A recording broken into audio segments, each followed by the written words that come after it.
Yandas yuchad wasak, Sheakley Sheakley di archan, Tachti tan Yadi Khatsati, Chukanidi Dachkan Atsuatsati,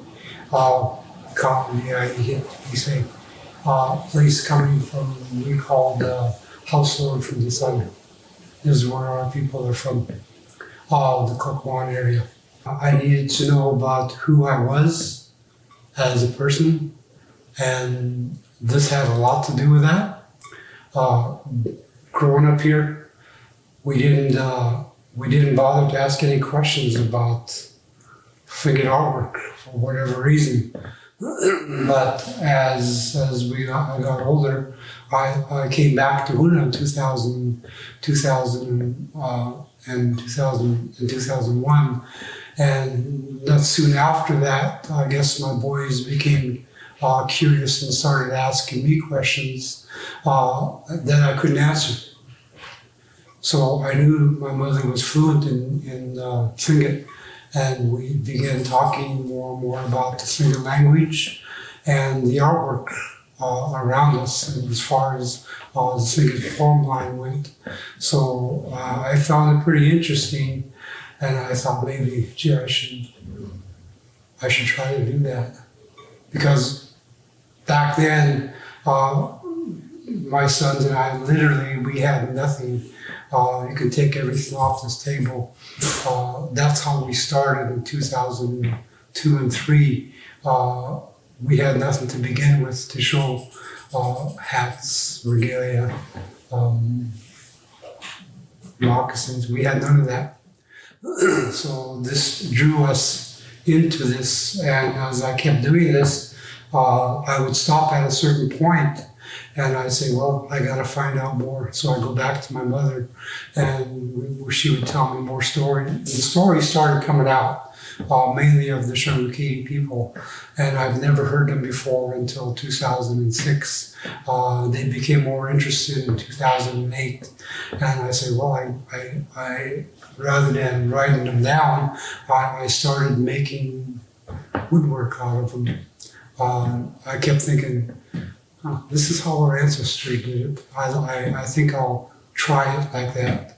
And every time I pick up something, I tend to think of one of the stories she had told me. So it got a good lock on me. I didn't know when I was a child. I didn't know or understand Tlingit artwork. I just started learning about this after 2004. I started learning the language and the art after 2004. This was, as a young kid, this was a mystery to me. As far as this goes, I started in 2012, the North and West Coast, form lines. But prior to that, as a young kid, my mother had discovered that I loved to draw. So I was about 8 or 10, and she sent me off to a private art school in Germany. So I was a young kid amongst these adults, and you were to come in, and they were all around, and everyone was doing oil paintings, and I loved it. And I sat down, and I said the kind I loved to do was action pictures of horses. So I really did probably, I think, 6 oil paintings. Sam and I started together because we found out that it was a lot of fun to do specific formula and whatever, and finding out information about that, where it came from, what the story is, and it just kept going from there. These things that are in the museum are more than objects to us. They're the amazing stories of our ancestors. They put into masks, staffs, robes, blankets, and salmon eyes. For whatever reason, for a pointer, we just couldn't stop. We just kept carving behind our house. We go outside and find a block of wood or something and create something out of it. Early in the years, there's this guy from Mangoon. I think Rapek was one of them. He came here, but there were others too. He did phone line drawing with us. We actually did some small 2x4 carvings, and then there was Steve Brown. Came through here, and when we went to Juneau, got to do some artwork and drawing with Steve Brown. He's a well-known artist also. And then I got to meet, I watched him though, Stan from, he's a Simpson from Down Creek area. I watched him, but now I've been with Gordon Greenwald, learning from him for the past 12 years. So I figured I better not make any mistakes. I'm a student of the art. I don't think of myself as that level of teaching people yet. I lack a lot of confidence in the art. I need to work harder. It feels like to me I'm not working hard enough. But it's not something that I'm looking forward to, but I'm willing to share what I've learned with anyone who wants to learn or have any questions about the art. As far as this goes, yeah, Gordy is one that, he knows a lot, and I'm glad he's sharing what he knows. So, I just love the people who can do the artwork of any kind, really. There's a few from here in town that do really nice artwork, paintings, basket weaving. It's all beautiful work. The Hoonah has them. They just don't want to come out, like myself. I'm going to go back there quietly when I'm done here. Learning a lot about who I am for the most part, and getting this down there. Very beginning, I learned that I was a Thunderbird, and I guess I was curious about that. I asked them other questions about that. What is a Thunderbird? Where did we come from? Questions like this. So I began drawing them, and they were very adamant about saying, you have to make sure that you put this in the back. It makes a big difference. And then my grandma, I remember her saying that always. She was real concerned about the curl in the back of the head. And later on, I learned that we were also not just Thunderbirds, but we were sun children coming from the sun. And the way I designed this had happened that after my mother had already passed, my brothers are gone. So putting this together, I had to have more meaning for it. So I said, wow, they're in the spirits, and the spirits is around us. So I figured I have to carry them with me. So I put the faces. You can see one has a libret on there, woman and a man's face. My grandmother, my mother, or my brothers. When we dance, I like them to know they're dancing with me. So that and this paddle is more of a small short for dancing, holding up. I went to Cape to visit my son Herb. He was working down there, and we were driving the roads, and I just looked at that one little chunk of alder. I sure stared at it. I said, wow, that would make a really cool spoon. It was just like that. So I took it over to his place, and I took this little log, alder, and I cut this out. So I figured I made this spoon out of that little piece of alder I seen in the road there. And here's the front end. I don't know if you can see the front end of it out there. But one of the few spoons that I had made, this one here, but then on the bottom I said, well, I have to do something with the bottom. I put a bear paw on the bottom of the thing. I don't know if you can actually see that inside there.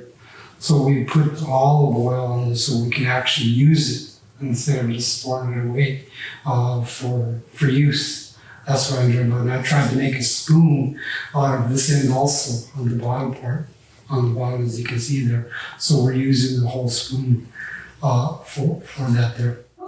I don't know why I did that. I just said that it'd make it cool. That's what it ended up to be. I think back in 2009, Betty Ann, her father had passed away. This is her staff. She gave me permission to tell this story. A few months after her dad passed, he belonged to the Deshi Tom people out of Vangoon. And I could tell she was feeling really bad. This so happened, my son, Sam, and his wife were here with us. And I looked at her and said, no, we should go out the road. We're sitting at home. And we took off and we seen a beaver dam. We don't know why we stopped there. We seen a beaver dam and the four of us lined up on the water's edge. We were looking out into the beaver dam and she bent down and she picked up a rock. I have it at the house. I should have brought it. It's a really small rock. She took it and she tossed it way out into the beaver dam. And we were going like, oh, nothing happened. We were waiting. And lo and behold, there was a tree right in the middle there and he came around the corner of it and we were like, oh, there's one right there. We got real quiet because we knew beavers were afraid of humans. They didn't come close to humans. We knew that it wasn't that big of a beaver dam. But and then he submerged. He would disappear on the water. He came back up real quick, and then he just made this beeline real slow like this. And we were watching him. We were, pretty soon he was right here, and he went right up. He went right up to her, and he dropped the pebble on her, next to her foot, or bounced off. And he turned like this. He arched his back, and we're looking at him. He arched his back way back. Just to her. He did this just to her. And then he turned around and he swam away. So after he got out of ways, we were going like, wow. And then he turned and went like this. He lifted up his arm. And Sam said, my son said, he's waving at us. And he disappeared. And we were kind of like shocked. We never expected a beaver to come right up to us like that and disappear. So we started walking away and said, oh, grab the rock, grab the rock. We picked up the rock and for a while we attached it to the staff. So probably close to a month went by and I said, I have to do something about what happened. And I found this branch. This is a branch, a yellow cedar branch that I found here. And I knew he was of the Raven clan, her dad, and he come from the Beaver clan from Angoon. And underneath him, the Raven, he's holding a rock, as you can see right here. And I kept thinking of what she talked about, her family, how excited she was to share the story, and they kept coming up, her brothers and sisters. And I didn't know her brother Mac that well, he passed. So I put just an image of him on this part here because she talked about him as her brother. She loved him a lot. And she talked about her two older sisters on top. She's in the middle, and on the very bottom, her two younger sisters. And she mentioned her brother, her younger brother. And I said, well, how am I going to do this? I just kept thinking as the time went on, I drew this, and I put the image of him on there. I said, this is kind of like the younger brothers helping hold you guys up as your father looks down from heaven and tells you that everything's okay. So this made things a little better for us to live and go on, because he had gone on, and I put a little cross up here on top of it for her. So I wasn't sure at that point if I should do this, or even if I should bring it out and show anybody. Months went by. I started talking to people that are gone now. There's a whole line of them that I talked to, and I asked them about this, from Angoon to Hoonah. And what they could tell me is that it's your story. So I didn't stop there. I went on and said, well, how about if we make a blanket? It's kind of like going back to what I said earlier. We didn't have anything to say when we come out. We didn't have a robe of any kind, and neither did she. We were stumped. I asked several people to make a meaningful robe with this story on it. What do I do? So everyone stood back and said, that's your story. That was all they said. So it was kind of like left it up to me. So I went back home after all the drawings I did. She's a bear, sitting bear frame, and I just took a piece of abalone and I put it on the foot of the bear. And I said, that's your story. So that's how it ended for us, with making the staff and making her robe for her more meaningful when she comes out, something that she can share and pass on to her son and her grandchildren one day. I don't know why I make things like I do like that, but that's what that's about right there. And that hasn't been brought out to tell anyone yet. Very few people have heard that story.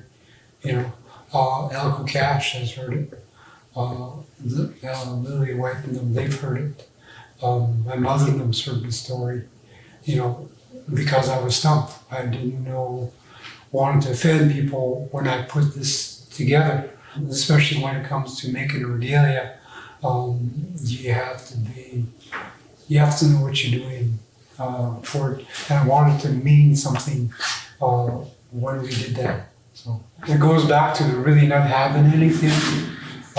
We attended so many ceremonies when we came here, and we always just stood there and we looked at, everybody looked so beautiful.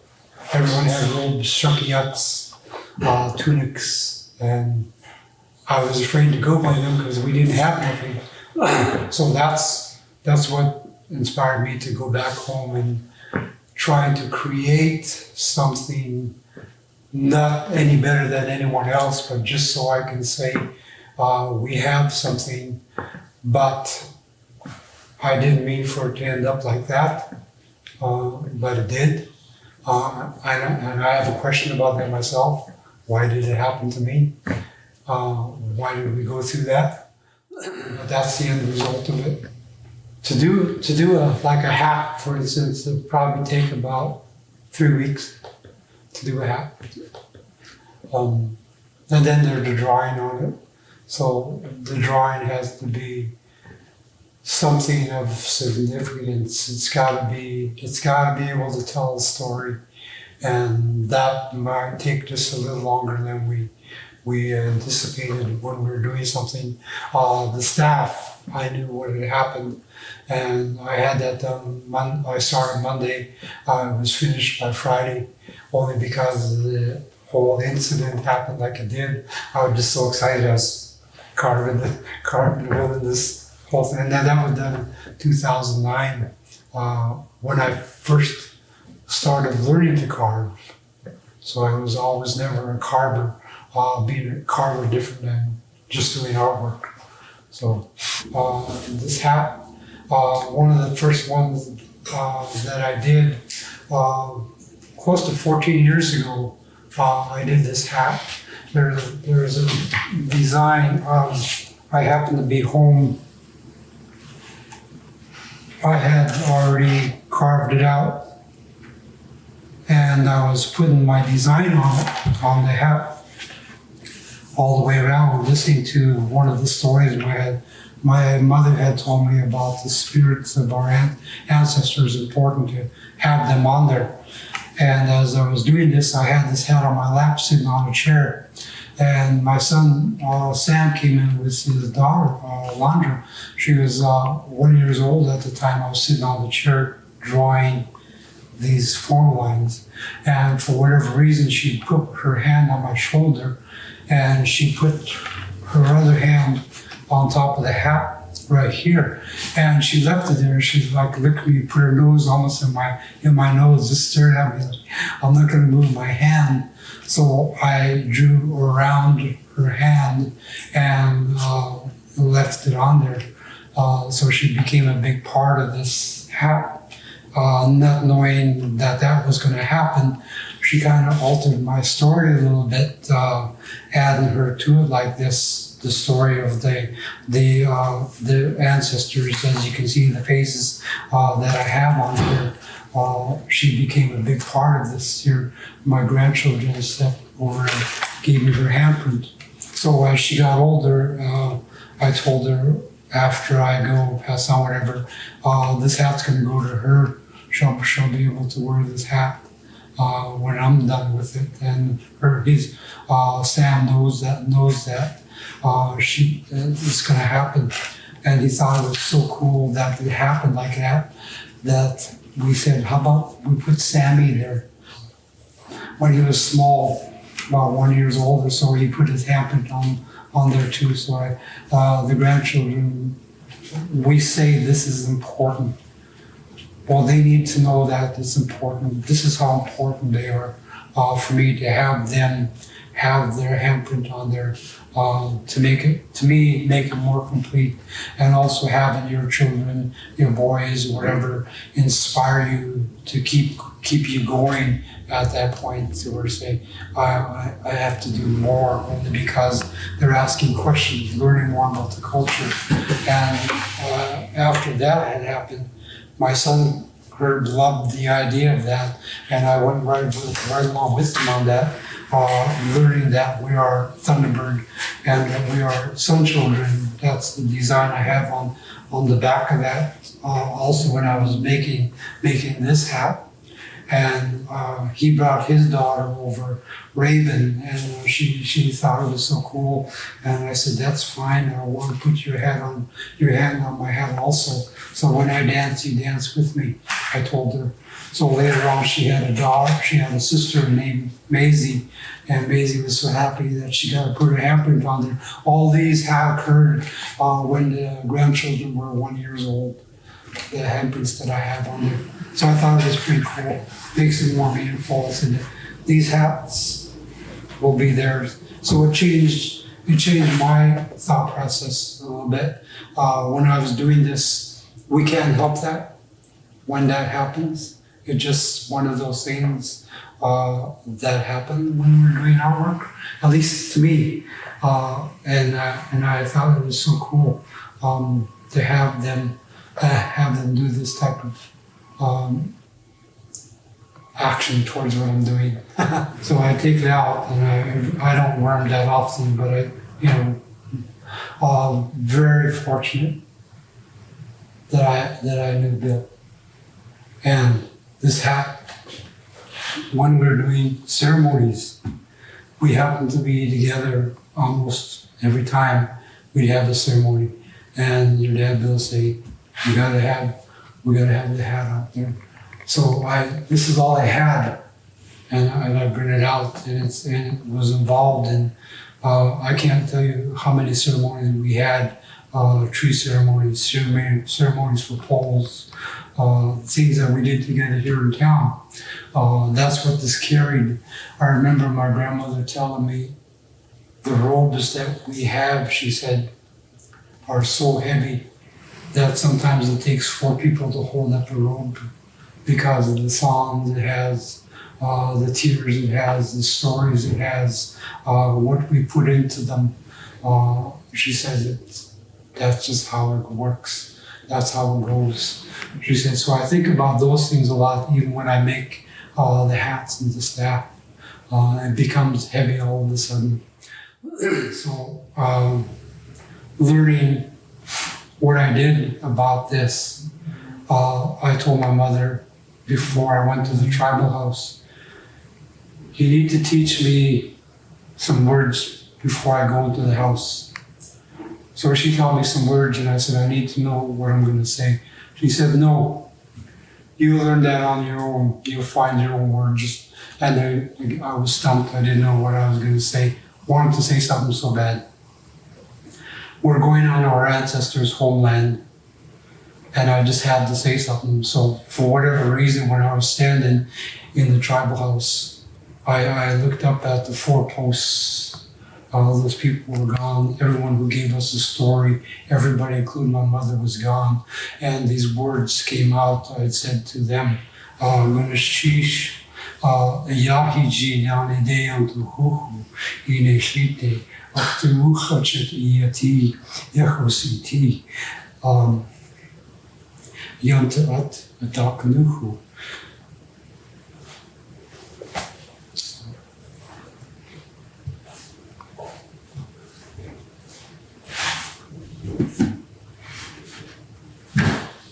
So that's how that works. And I'm still learning the language, learning this again. But when I go there, I always remember to talk to our ancestors first. It's important. I have a hat at the house, another one. It's a Thunderbird, and my brother's been asking for one, so I've been searching for the right diameter to look for to make the hat. He's been wanting it, and it's going to be probably no bigger than this. So that will probably be my next project, is to finish the hat that I have. So kind of like I have, but he wants. I have the staff at the house also, probably about a 6-foot staff. It's got a Thunderbird on there on the back of the Thunderbird. On the back side, I put a Sheakley robe on there. My mother told me the story, and I, just like this, I put that the story on the staff. I have it at home. So, but I'll work on that for next. I think that's my next project. The adze, chisels, the knives. So you gotta have those tools. It's not just one, but a set of tools that you need. More importantly, when we think about this, we said the culture was so important to Rory and I, and we said it's so cool that what we're doing before we start. We forged our own blades. We cooked our own blades, adze, knives, to be more authentic when we're doing this. We bought several tools and knives, but to have that knife that I made, that adze that I made that out of iron, to use and to carve those poles in Glacier Bay, to carve the tribal house was made with the tools that we actually made and put together before we started. That means a lot to us. I've never thought I would actually reach that level of actually doing totem poles. That came about 2010, probably around the time, listening to the people. It's hard to say this, but when they're all gone now, but listening to the way they talk to us, the way they gave us the story. They didn't just want us just to make something. They wanted us to make the history of Hoonah. And every time we started bringing the logs into the shop over here at the school, and it seemed like as we started doing the carvings, Gordy and I would put our ancestors up high. So we look up at them when we're talking to them. And also we're learning a lot of respect about our ancestors, not just talk about them, but respect them as we do. A lot of them went into these poles, which made it so meaningful to do these poles, and I really was really focused on getting this pole done the way they wanted to. I was nervous. I wasn't a really good carver at the time. I was learning, but at the end result, sitting back and looking at it, going like, I couldn't believe I was actually part of these stories that they had given us. So this day and age now, it's like we're left with very few people who, when the tribal started, when we started carving on it, having to listen to them the way they spoke. They really, really wanted us to put specific designs on there. I remember them saying, "No writing, just draw," as I'm talking to you, giving us stories. So I thought, man, that was pretty amazing what I'm getting into here, and actually seeing it up there. Every now and then I go, "Wow, did I do that?" Being part of that. Every time a poll comes up, I just say that. The veterans poll went through a lot of discussions and changes. At the very beginning, it was just a log sitting there, and to say, "Oh yeah, we're going to the final decision." I can see it coming. The final decision is right there in front of you. The boot, the gun, the hat, the warrior, and the raven. Say it's no different to me than when we put up the poles in Glacier Bay, looking at those and thinking about those who had joined the service, sacrificed themselves, those who didn't make it home. I couldn't be more proud of my son, Rick, for his sacrifice. And I kept thinking in the back of my mind, I called him, I said, "This is for you and those of you who had stepped into what you did for your country." So I reminded him of that. I was thinking of him a lot when I make these cuts, and then we decided what struck me really cool was I got to carve a lot of that boot. I said that boot that he wore in Iraq or Afghanistan, that's the boot that's on there. And I told him about that. So that was really cool. And Gordy said, "I can keep carving." I carved M16 out. And I thought about my brother who was in Vietnam, who had passed away from Agent Orange. Thinking about him when I made that rifle there. Those who didn't make it back, and then we had to do the helmet. Was so just as important as the rest of them. The World War II helmet, showing all the years from World War II up to modern day, to have them come and look at this, having veterans, especially veterans, come by and have them carve on it. You should have seen them. They were so happy. It's hard to explain when they walked away how proud they felt of being a part of this. We give them our ads, our knives, cut something, use my ads. We gave it to them, they carved. It was pretty amazing. We had a guy that was in World War II come by from back east. He was 96. And he had the best time of his life when he came by and he worked with us. Had a Green Beret from back east come up. What he's seen so far, we weren't quite done with it. He was so proud of it, so we're going like, wow.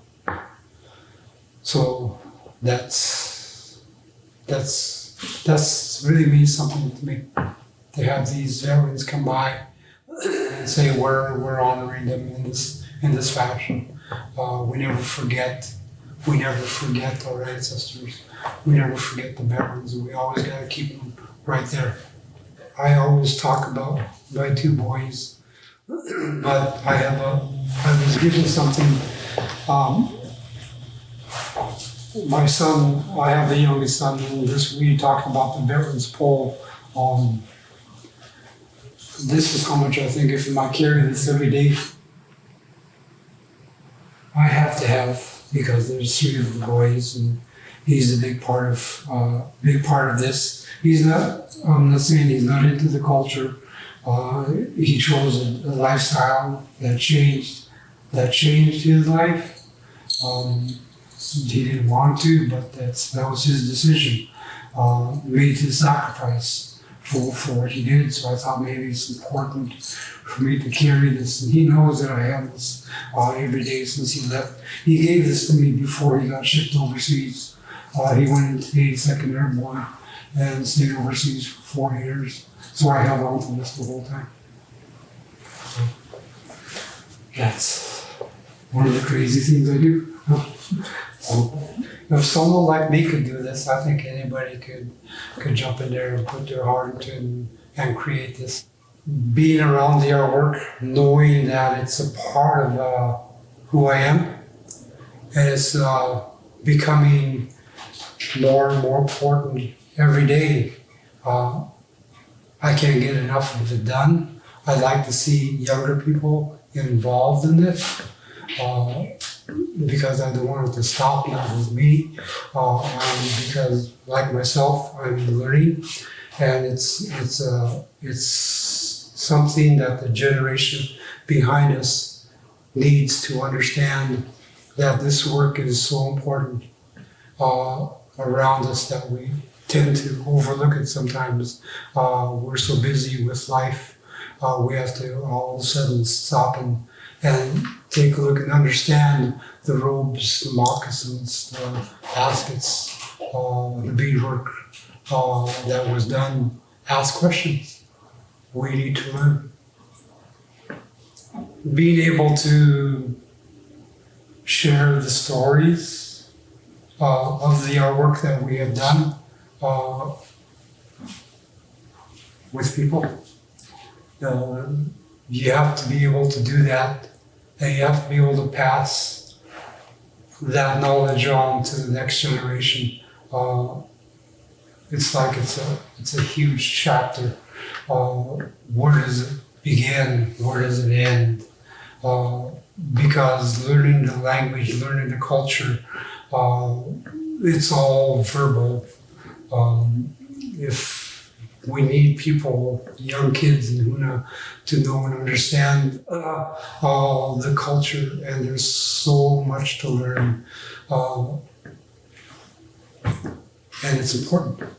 It's important. It's part of who we are as Tlingit people. And they need to understand that they have a very, very proud heritage in this town, going way back, you know. So, and to have them know and understand that, then